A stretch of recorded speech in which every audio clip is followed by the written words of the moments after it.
يعني راستي درخستنا كونفرنسي قافك ديروك. كونفرنس وحدة الصف والموقف الكردي خطوة تاريخية ومباركة في المرحلة التي تمر بها المنطقة والشعب الكردي، في مرحلة تكثر فيها التهديدات ضد مكتسبات شمال وشرق سوريا.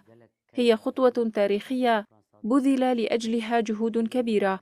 في الكونفرنس ولأول مرة وضع الكرد الخطوط العريضة وآراءهم لحل القضية الكردية في سوريا بشكل واضح، وهذا الأمر بالنسبة للشعب الكردي في روجافا خصوصا والكرد في باقي أجزاء كردستان مهم جدا، وأصبح أساسا لتحقيق أماني وآمال الكرد، وخطوة لعقد المؤتمر الكردستاني في مرحلة قريبة.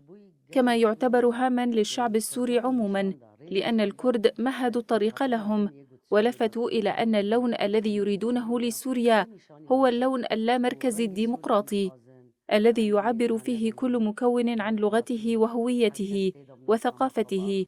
لذا يعتبر الكونفرنس لكافة مكونات سوريا ذو أهمية كبيرة. قال لي دند سوريا دجي قال لك يقرنبو وقافك قال لك مازنبو.